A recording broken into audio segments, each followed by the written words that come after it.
Hello, hello, hello, hello. Basta na. So, ito naman ngayon ang ating vlog.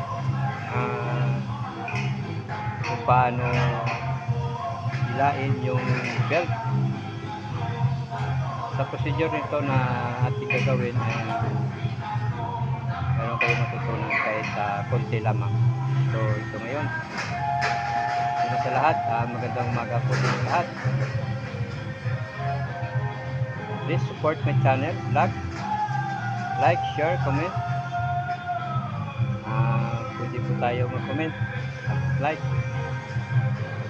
Pista po tayo. So, here again. Good morning po sa inyo lahat.